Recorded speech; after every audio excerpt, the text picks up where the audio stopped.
Hey there, everybody in the FFBE Global Facebook group, and hello to everybody who sees this video on YouTube as well. Welcome to this week's delayed and late episode of Ask an Old Mog, where normally we take a look at questions and answers, or questions that are in the global Facebook group, and try and answer them in a visual way to try and help out players who are trying to understand mechanics and just how things work in the game.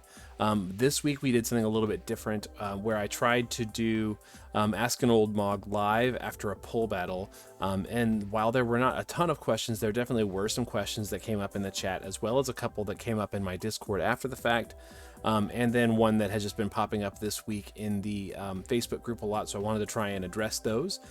So without further ado, here's a bunch of random questions that came up during that live chat, and some answers, and some other stuff that's kind of been going on.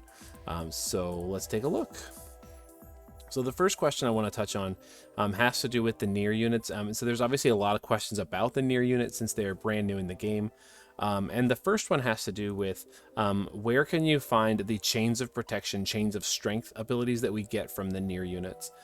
So if you're not familiar with this, if you didn't see it on the live stream, when you awaken one of the new Neovision's near units to EX1, you get a token that allows you to exchange it for these abilities, chains of protection, or chains of strength, or some other stuff. And these are just kind of like bonus gifts that you get along the way for just awakening them to EX1. And so the answer to that is that you're going to go to the shop, the exchange, and then the banners are at the bottom. So I'll show you that here. Here's the shop, exchange is right there, exchange shop, and then scroll all the way to the bottom. All the way, exchange shop, chains of protection, chains of strength. I have already gotten my protection and strength. You can only get one copy of these, but if you happen to get more tokens, you can exchange them for Metal Gigantar's here cards, which is like not that valuable, but it is better than nothing. So but definitely pick these up if you have not gotten them.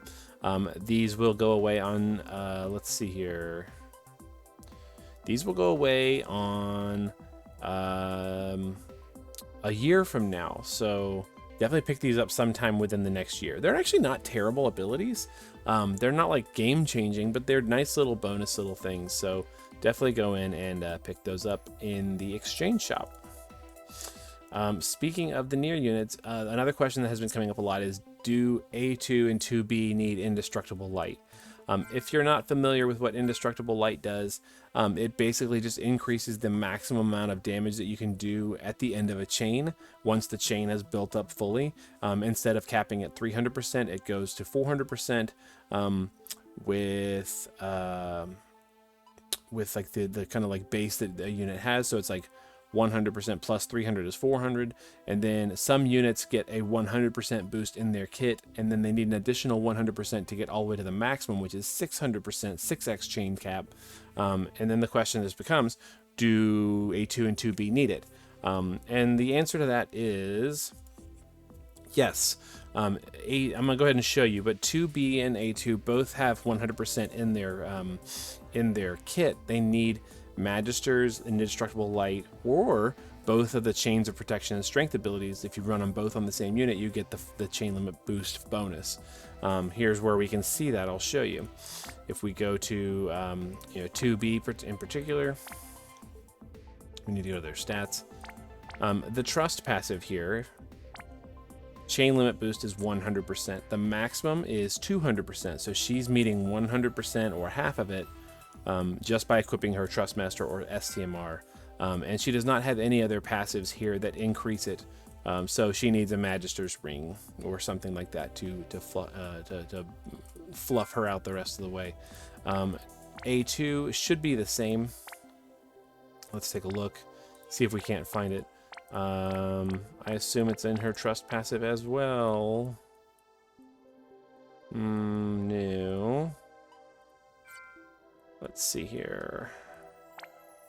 Aha! It's in this ability, Attacker Type 2. Chain limit boost is 100%. Again, goes up to 200%. So she needs a Magister's or a similar item as well. So yes, definitely equip them with Indestructible Light. The next one, Can you explain leader skills? This is something that we don't actually have in the game right now, but I can talk a little bit about it. Some units going forward, basically probably like 5-6 months from now, maybe a little bit more, get some abilities called leader skills. And when you run that leader unit who has that leader skill and some other units in the same party, if they fall under the right umbrella or category, then they get passive boosts to their stats. It's kind of like the next way to like add more modifiers and stats to your units. So for example, going forward, the big one that is coming out first, Diocese, his gives leader ability buffs to anybody who has the dark tag on their kit. So units will start being labeled as like dark units or water units or fire units or whatever. So any units that have the correct elemental affinity can get a bonus if that unit has the right tag, or like roles. So like a unit might have a leader skill that buffs like magic attackers or physical attackers or breakers or something like that. Or they might get a buff from being from the right series, the right chapter of FFBE, or might just be like units that are like part of the same organization within, something. So there's lots of ways that you can kind of get these, but they're basically just little, some actually are quite big little buffs that make units just a little bit stronger, going forward. But we don't have all the details on them available in our version of the game yet, so keep an eye out for that in a few months. And then the last question I wanted to touch on really quick. This is a fun one. I don't have manufactured Nethicite or General Celeste. How can I seal magic? And so I'm going to go ahead and show you what this does. We'll go to items. It's an ability.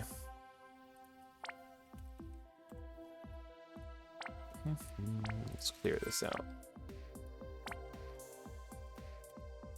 Manufactured Nethicite.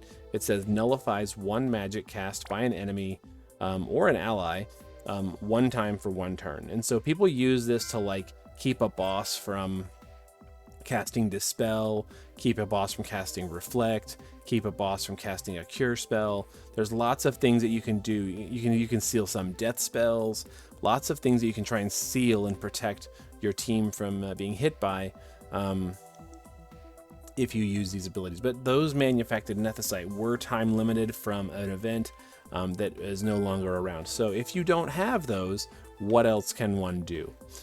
You can do a couple different things. One, you can use Dethroned Heroine Ashe.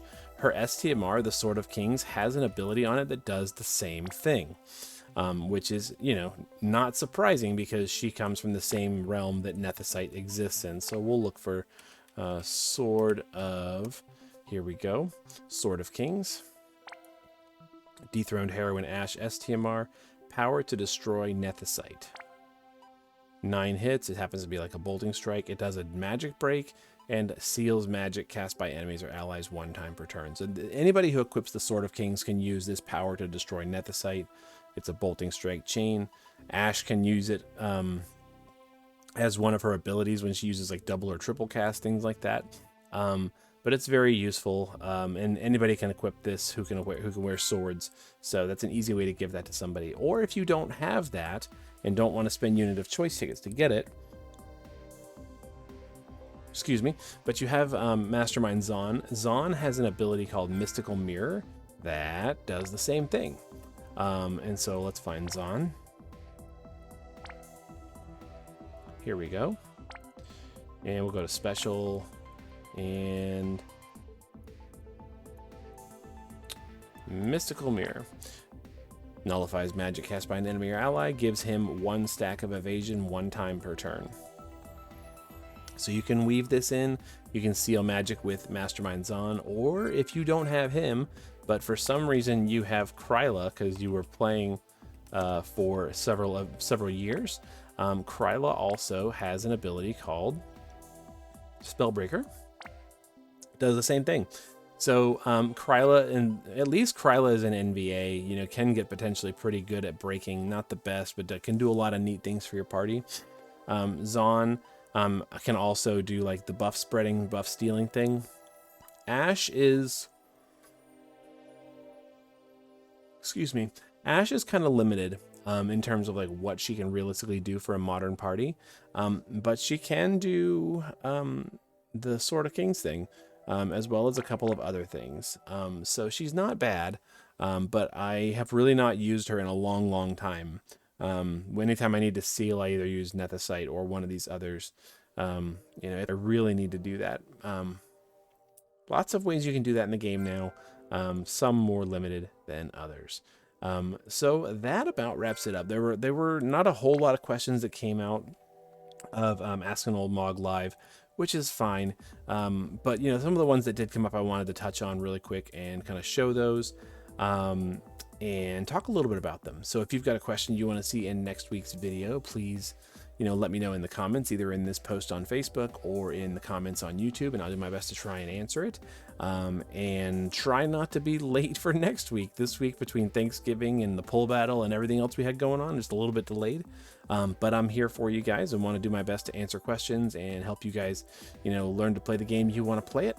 And we'll see you in next week's video. So until then, be good to each other, take care, and we'll see you in the game.